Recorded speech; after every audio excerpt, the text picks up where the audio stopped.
What's up, tribe? How you guys doing? Go ahead and hit that subscribe button. I hope you like this video. This is going to be your review for Power Season 6, Episode 4. Look, y'all going to have to bear with me because there's a whole lot that went down in this episode, okay? This was the old Power where you had, well, not the old Power, but you had 50,000 things going on. And let me tell you, with some stuff going on in this video, in this episode that you forgot about, right? Stuff that went down last season that came back around this season that we forgot all about, right? So let's talk about it. We start this episode off with Ghost. Now look, something I forgot to mention that happened in last week's episode when Tommy and Ghost had their little moment at the end of the episode where they basically was like, Tommy was like, look, I'm not working with you, and when I see you, it's on sight, basically. But what we found out was, what Tommy said was very deep. Tommy was like, you know why you weren't successful with getting Jimenez? Because you don't have nobody. You were by yourself. Because I'm gonna be honest with y'all, I was sitting there trying to figure out what the hell Ghost plan was. Like, you dressed up as the maintenance man and you was, you over there fixing the elevator, but did you even have a plan, Ghost? Or were you just there? Like, what were you really going to do? Because he was right. Now, that's one thing Tommy was right about. Ghost was by himself. He did not have anybody. So I don't know what he thought his plan was, but that's neither here nor there. But Ghost is alone. He wakes up alone in his penthouse. He washes his face and stuff. And when he comes out the bathroom, who's sitting on the bed? Right? It's the ghost of Angela. And basically, Angela is like, look, because he was like, I made a mistake. Things keep getting in the way. I'm trying to be the man you want me to be. She said, things always get in the way, Ghost. Well, she don't call him Ghost. She call him Jamie. Things always get in the way. She said, you always chose the life over me. She said, now, that day that we met, and you asked me about that female informant, if I had said it was me, what would you have done? And y'all know what he would have done. He would have killed her. But anyway. Actually, I don't know if he would have killed her, but some things would have went down.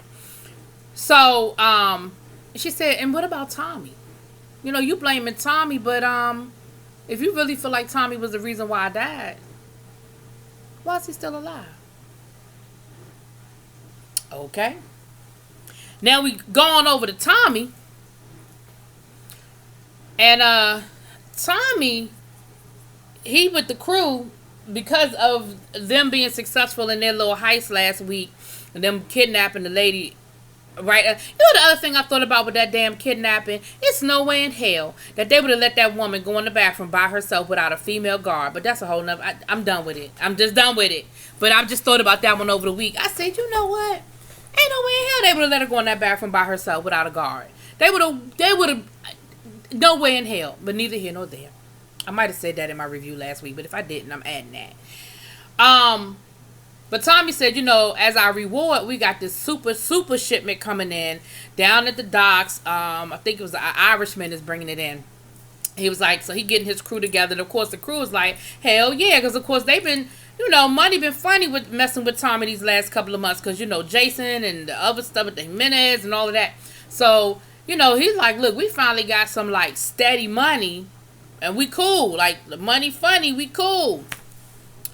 Then his phone starts ringing off the hook, right? Back to back to back to back. And the crew was like, yo, when your phone ringing like that, that's either your mom's or your girl. So why they start taking bets on whether it was Tommy's mom or Tommy's girl. So when he looked at his phone, it was Keisha. He was like, it's my girl. So they were like, yep, pay up, pay up.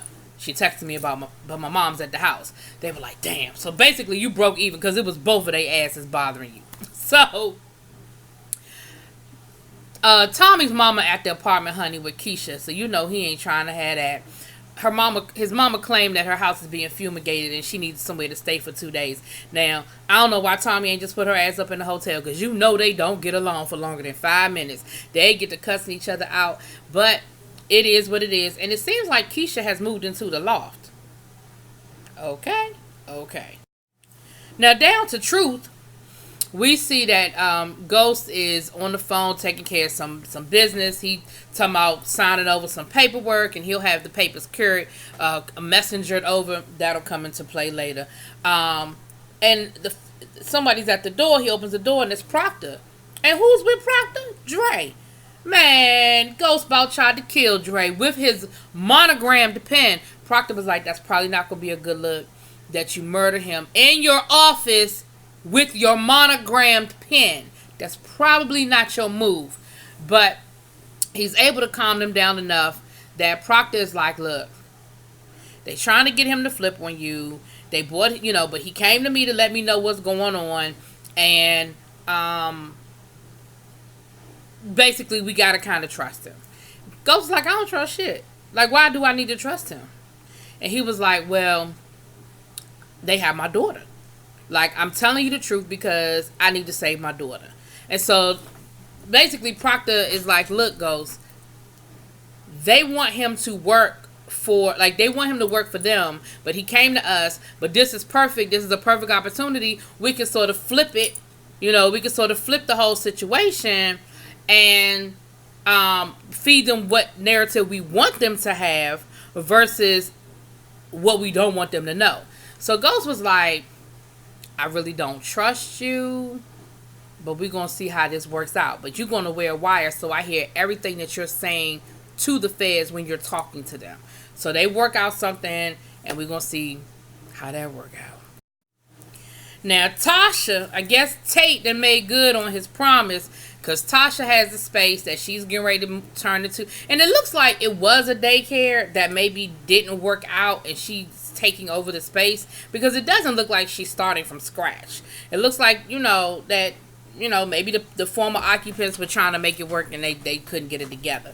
So she's on the phone, and she's telling her divorce attorney, look, don't, I still want the divorce, but don't do anything final yet. Don't file any paperwork final yet. Because remember, she got to keep up a good front. She promised Tate and the old girl that she would keep up a good front.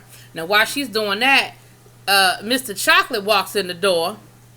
Q, Quentin, Q to you, looking for a daycare, and they get to talking. You can tell that they kind of, flirty a little bit, and she takes his number and everything, because, she says, look, it's not open yet, but give me your number, Jason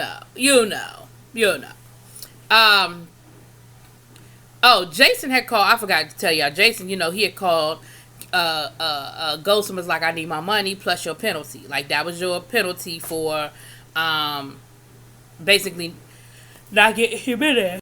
For not being able to, get Jimenez last week. Y'all know Ghost ain't got that kind of cash flow. So what Ghost did was he cashed out Raina's trust. Now this is where things get a little murky for me. So y'all get me together in the comments. So, okay. He cashed out the trust to pay Jason. But Tasha thinks that the money went to the angel fund that's going to have Raina's name on it. But Tate been skimming money off of the angel fund, and that's what Ghost sort of has over his head. And the new chick they done brought in thinks that Ghost put the money in. See what I'm saying? Y'all see where I'm a little confused? So y'all clear it up for me. But neither here nor there. The bank then called Tasha and said something about her needing to sign the correct name onto the paperwork. And Tasha said, say what? Say who? Sign what paperwork? And that's how she found out that the trust was being dissolved. So y'all know she on one. That's going to be another conversation that she going to have with Ghost. In the meantime, when Ghost was delivering the money to Jason's henchman, and he was like, look, I can't keep doing this. Like, I ain't got the money like that. So either you gonna kill me or you gonna like, we're going to have to work something out. And his henchman was like, look, that sounds like a you problem. And he was like, okay, it's a me problem, but at the end of the day, if I can't make the payment, I can't make the payment. Like, I don't know what else you want me to tell you. But in the meantime, he overheard his boy was like, look, we ain't got time to keep playing around with him. We need to get ready for the shipment down at the dock with the Irishman. So Ghost overhears it. So Ghost, he done concocted himself a little plan. He goes to Tate. He tells Tate, look, I need you to shut down the streets between here and there because I got something I gotta take care of. Tater's like, look, I can't do this with you. What's going on? I can't be in the middle of this mess with you. And Ghost was like, look, it ain't no mess. Just make a phone call and make it happen. Shut them streets down. I don't care how you do it. Block them off. I need those streets to be blocked off. Now, I thought he was blocking off the port so that the delivery couldn't be made. He was blocking off the streets around Tommy's warehouse and ended up because he was trying to ambush Tommy. We'll get back to that. I'm gonna try to go. Usually, I'm gonna try to, because it's so much. It's so much. I gotta go scene by scene, y'all. It's so much. Now, down to Choke, and this is the part that I said I forgot about. Now, I'm sure most of us forgot about it. One, the show was a year ago, so ain't nobody remember what happened a year ago. Two, you forgot because it was such a small little snippet with everything else that went on last season. It was easy to sort of forget that Tariq had done this. Now, y'all know Tariq. Remember last year Tariq was playing Big Boy and he went down to Vincent. Remember Vincent, the Italian guy that was linked to Teresi? Remember he made that deal with him about supplying him with the drugs. Well, Tariq is out. Tariq don't have no more drugs. And instead of Tariq, I guess, telling old boy, look, I'm out, I'm busted, I ain't got nothing, which I'm sure that's not how it works in the drug game, but just for the sake of argument. Or him sitting down with Tommy saying, look, Uncle Tommy, I know you don't really want me in the drug game, but I done already set up disconnect, and that connect. I'm making money hand over fist. We got to make this work. Like, I know Tommy don't want that life for Tariq, but if Tariq had gone to Tommy and said, look, I already got X, Y, and Z set up, I don't think Tommy would have turned away from it. But he probably would have tried to take it from Tariq, but the drugs would have got delivered. But what Tariq did, and this, again, Tariq's not no dummy. He just simple as hell, if that makes sense.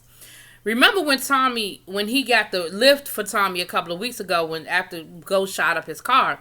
So Tariq went into his phone and looked at his last trips on the lift, and he went to where Tommy's warehouse was. He broke into the damn warehouse. Now look, y'all. I hate to point out, I hate to feel like I'm nitpicking, but for a second, let's just pretend. Tommy, this is your warehouse. You keep all your money and all your drugs at this location. And a 16-year-old boy broke in. It ain't trip no alarm. Nothing happened. You ain't even got a ring.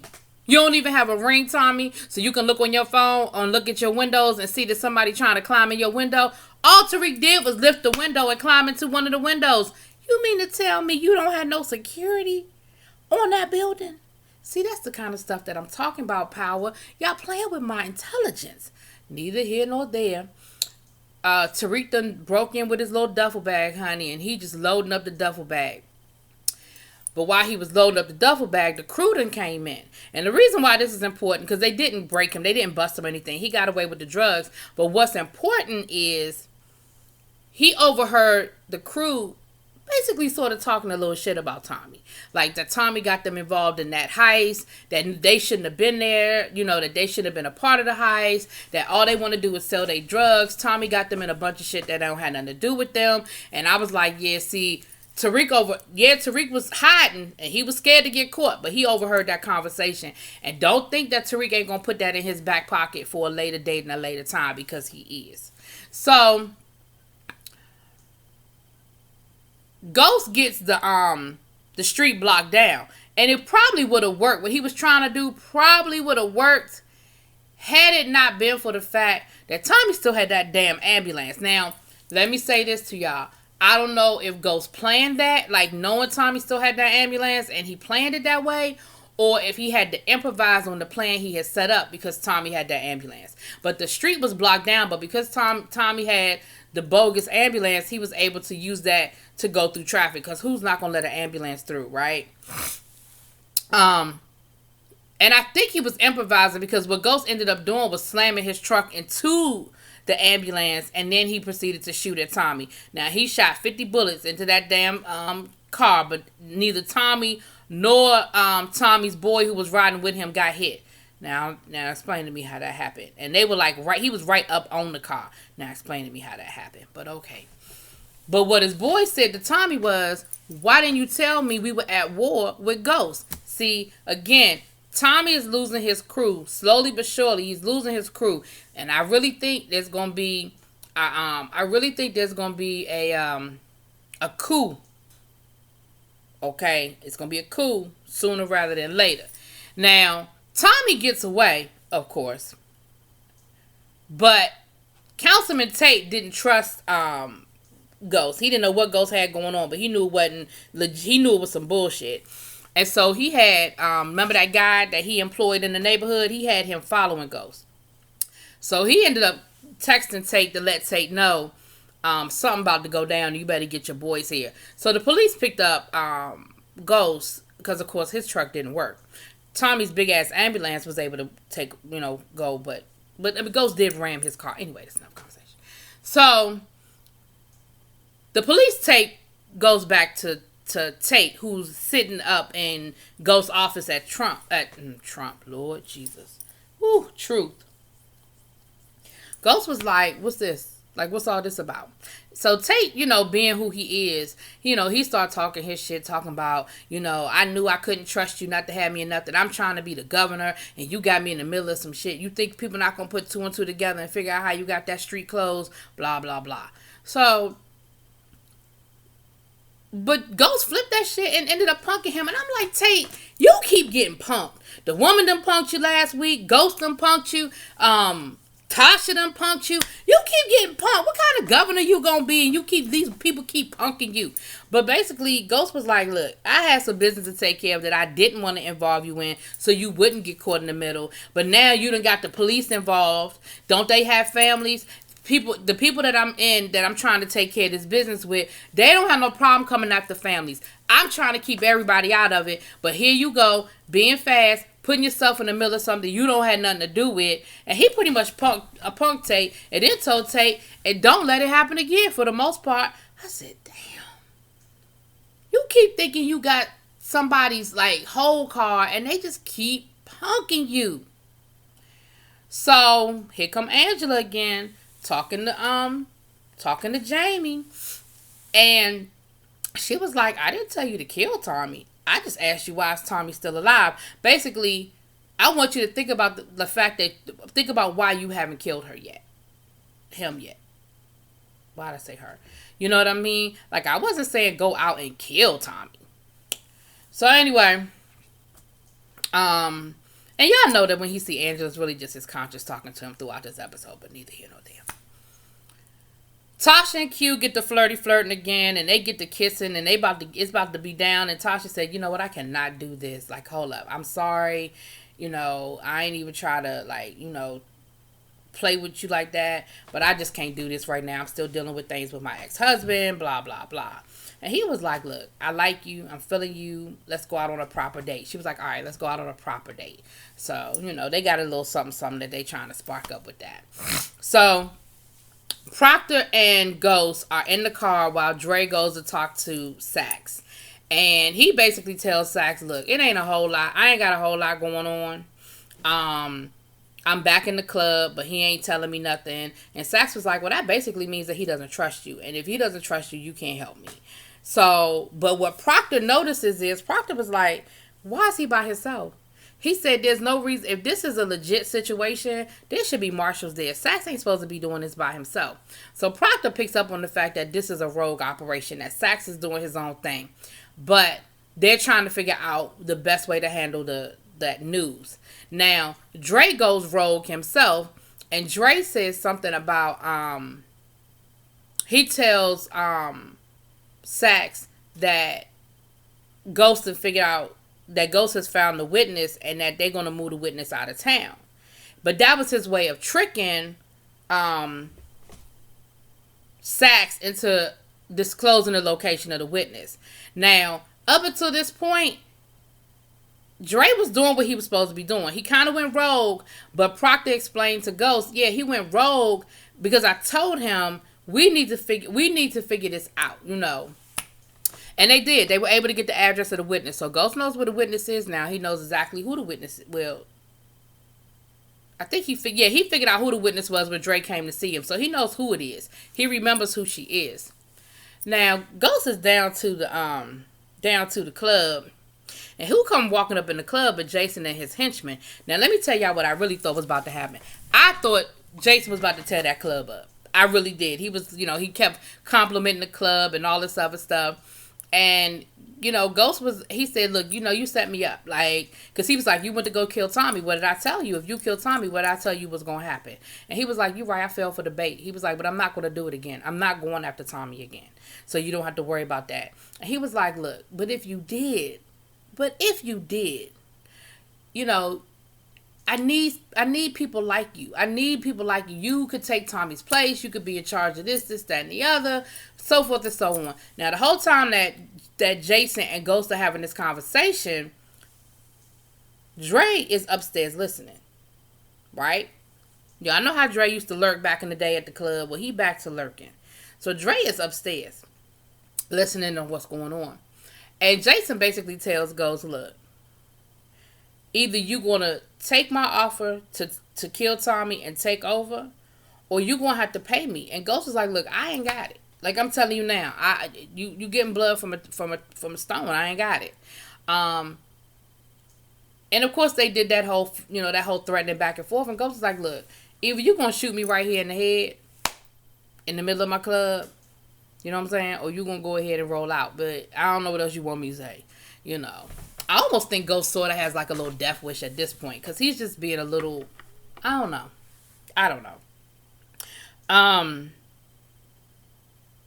So when they leave, Ghost goes upstairs into his office. Dre's in the office. He opens up his safe. He gets out his gun and he gets out an envelope. He tells Dre, you come with me. Now, before they leave, Dre texts Sax. I said, oh, here we go. He playing double agent. He texts Sax and he says, Ghost strapped, we on the move. When they get to the apartment, he texts Sax and says, at the witness apartment, you better get here quick. So Ghost, she, of course, when they open, they trick her into opening the door. When they open the door, she saw Ghost, okay? I mean, she is trembling. She is crying. She don't know what to do with herself. And Ghost walks up on her. He gets real close. And he puts his gloves on. I'm like, oh, Lord, he about to shoot this woman. And he said, you supposed to testify against me. He said, he basically said, look, I'm going to give you a chance I'm going to give you a second chance to not do it. I could kill you, but I'm not. And he ended up giving her that envelope, and the envelope was full of money. He said, you could take this to leave and start a new life, or you could stay here. Either way, that's up to you. But I'm giving you this so you just don't testify. Like, you do what you want to do with the money, and no, I'm not going to kill you. He was like, he said, I was that person. I'm not that man anymore. I'm not that person anymore.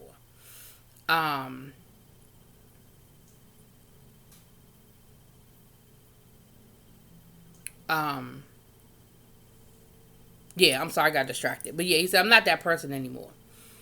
And then he walks out. So Dre ends up texting Sax back saying, the witness is fine, call it off. So they pull off from the curb, and as they pull off from the curb, two big ass SUVs full of FBI agents with big ass FBI on their back pull up and run into the building. Now, if y'all think that I believe that Ghost didn't see that in the back, like it was too much movement behind him not to see it. And of course, Dre sitting there looking all nervous and shit, and Dre saw it too.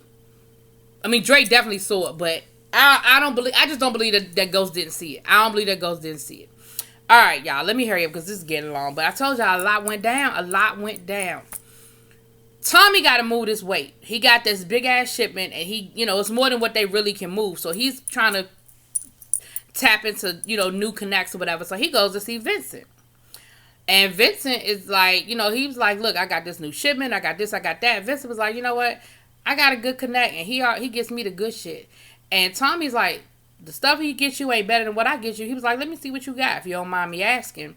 So when he shows Tommy, Vincent was like, I don't need to really show you nothing, but okay, here. He shows it to Tommy, and Tommy's like, this my shit. Where you get it from? And he was like, I got it from my connect. He was like, who is your connect? He's like, I got him through Kanan. He said, sure, little black kid. He knew exactly who it was. He said, look, that's my godson. And basically he told him, you're not going to buy from him anymore. Vincent was like, maybe you think I don't take orders from you. You're not going to sit here and tell me what I can and can't do and who I can and can't buy my drugs from. But thank you for letting me know who he is.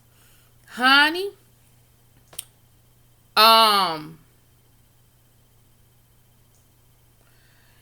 Tommy takes his ass down to Choate, and he confronts Tariq. And of course, Tariq is doing that. What you talking about, Uncle Tommy? I don't have no drugs, Uncle Tommy. I don't know what you talking about, Uncle Tommy. And of course, he finds him in that damn duffel bag, and he sees it's his shit. And he was like, where you get this from? I tell you, this boy can lie. Canaan. And of course, Tommy believed it because that's who he was getting his shit from, was Canaan. He said, but it's the last that I have. You know, I was selling it, but I won't sell no more, Uncle Tommy. You know that's a damn lie. He ain't about to stop selling it. It's a damn lie. So then he says, well, he gives him the old, I'm sorry, I keep getting distracted. Let me get back. He gives him the old, look, you don't need to do this. You smart. You got opportunities. You don't need to do this. You don't need to do this. But of course, y'all know Tariq gonna keep doing it. So Tommy wasting his breath, but whatever. Keisha and the mama realizes, I'm gonna speed this up. The mama realizes that she kind of dropped a little bit about the ex-girlfriend we know who is Holly. And Keisha tried to get mama to talk about her. She ain't really give her too much, but she peeped because Cash got beat up in the neighborhood. Keisha went to go confront the boys that beat him up and took his book bag or whatever. And she tells him, she was like, look, you can't bring no heat on Tommy. Like, let that go. It's just a damn book bag. And she was like, what would you do? Somebody beat up Tommy and stole his book bag. What would you do? She was like, I'd beat their ass. She was like, exactly. But she later goes on to tell Tommy she ain't the one. She not about this life. Now, everybody keep telling Tommy that she ain't about this life. But Tommy keep insisting that she is. Now, back to Saxe and Proctor real quick. So, Saxe has been listening to these recordings off the damn Unicorn, and he ain't getting nothing. The only thing he's getting is how bad of a mother Proctor's ex-wife is. He calls Proctor in, and he ends up confronting Proctor with some information that really makes Proctor think, now how does he know this? How does he know this? And Proctor starts thinking. He starts connecting some dots, and he starts figuring some stuff out. Because he even threw it in front of him. Well, what happens when your wife goes before, the judge and, you up on criminal charges, or your clients are criminals and she has the support of, the DA's office behind her, blah, blah, blah. So Proctor get to thinking he ain't no damn dummy. I'm going to just go ahead and finish Proctor out. So Proctor goes to the wife, and he's playing nice. And he's like, I'm really happy for you. And she was like, no, you're not. Stop lying. He was like, no, I am. I'm glad. It's like, you get a new job. You getting yourself together. Now, all the time he's talking, she's opening her mail. She done failed the bar exam. Now, from friends of mine who are attorneys, I'm going to tell you how it works out. When you graduate from law school and you take the bar, a lot of times you will get jobs contingent on you passing the bar. Because it takes a couple of months for your results to come back. So they'll let you work until your bar exam, the final results come back. Now, if you failed the bar, a lot of times those jobs are gone. Oh well. Now, some jobs will let you take it a second time, but most of them, you failed the bar, it's a wrap. So I'm sure that her situation is probably similar to that. She failed the bar. That brand new nice job she just got is probably no longer on the table. So then Proctor tells her that he's found a new girlfriend. And she was like, what? He was like, yeah, I think she might be the one. And he shows her a ring and all this other stuff. Honey, as soon as Proctor walked out the door, she got high. She got high as a kite. Next thing you know, Proctor's showing back up. The daughter done called because the girl, his ex-wife, is tripping. She is high as a kite. She's going over what she did to fail the bar exam. And Proctor is like, what did you do? Like, how much damn cocaine did you take? And she starts like breathing all heavy. And he was like, she said, I need a doctor, call 911. He said, no, if I call 911, it's going to immediately be a report. Like it's going to immediately go into the system. So then he picks up the phone and he does start calling 911. He hit the 9 and the 1 and he saw her like basically dying and he let her die. He was like, I'm not going to let you take my daughter. And he let her die. Now, what we see is that the book bag is sitting on the couch. But I don't see why that's a big deal because now that she dead, how they going to get the unicorn? What they going to do? Come in and be like, we need your daughter's book bag? What? So, I don't see why that's a big deal. But I'm sure they're going to find a way to get it back to Sachs. Anyway. Ghost and Tasha confront each other. And this was the part that I said that I got a little bit confused about because I wasn't sure what the connection was. Like, the whole money thing is confusing me. But neither here nor there. Tasha and Ghost are arguing over this money about, Tasha's telling Ghost, I took that money and so somehow she must have got a hold of some of the money too. And I used it for Raina. This is what she really would have wanted me to do, was to help people, and you using it for yourself. She don't care about having her name on the side of no building. This is for you. It's not for her. So they get to arguing, but who come along is Mr. Q. And it's obvious that Tasha and Jamie are having a moment. I said Jamie, Ghost, whatever. Are having a moment. And Tasha gets him out of there. And she takes him outside to talk to him about the sign outside or whatever. And later on, Tasha tells him, look, I don't know what I was thinking. This not going to work. We can't nothing go down between us. And he was like, what, because of your ex-husband? Like, I can handle him. She was like, yeah, no, you can't. He was like, look, I've dealt with worse. She was like, yeah, no, you haven't. He said, look, Tasha, I like you. I'm not going to let you go nowhere. She was like, but I'm going to leave. And, little does he know she's really doing him a favor, but it is what it is. So, Vincent then summoned Tariq down to the bar. And, of course, Tariq was like, what do you want? Like, I got him his drugs. What'd he do? Like, what's the problem? What's the issue? Honey, he done slammed Tariq's head down to the table, checked his ID and was like, oh, so St. Patrick is your father. Okay, that's what's going on here. And he lets him know. He said, look, your godfather done came through here and tried to tell me what I can and can't do. He said, but I made a deal with you. He said, so this was going to happen. You going to bring me another shipment tomorrow. You going to double my shipment for the trouble, okay? And this is it. This is what it is. Like, your godfather don't tell me what I can and can't do. And when Tariq ends up leaving, and of course, Tariq's scared as hell, because where the hell he gonna get double the shipment? Because Tommy took the drugs that he stole, that he found in his dorm room. Tommy done took them back. So I don't know what Tariq is gonna do. So when Tariq leaves, Vincent and his partner talking, and he was like, why are you letting this boy live? Like, this is trouble. This ain't going nowhere. You need to kill him. And he was like, look, he reminds me of myself when I was young. And look at me. I turned out okay. He was like, and we can kill him whenever we want to. But in the meantime, we can bleed him until he's dry.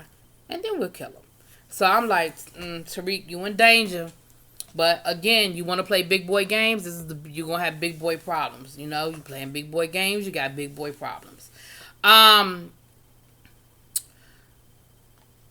Tariq down to the dorm room with the girlfriend, and they started kissing. So we already knew that was going in that direction, honey. So Tariq got himself a little boo thing. And I think she's going to be sort of ride or die for him, because she sound like she sort of ride or die for him. That's pretty much it. We got Tasha and Tommy and Keisha, where, Tommy is like, letting Keisha know that he loved her and he would do anything for her and whatever. Then we got, Ghost talking to Angela again, and he's telling Angela that, he's trying to be a better man, that he didn't kill the witness, he's trying to do better, he's trying to be a man or whatever. And she was like, but you will. I said, damn. So that's pretty much where the episode ended, y'all. Like I said, it was a lot. Y'all know I normally don't make my reviews this long, but it was so much. And it's still stuff I didn't get to, or I didn't get deep into. But anyway, y'all let me know what y'all think. I'm sure y'all gonna give it to me. Drop it in them comments. Peace.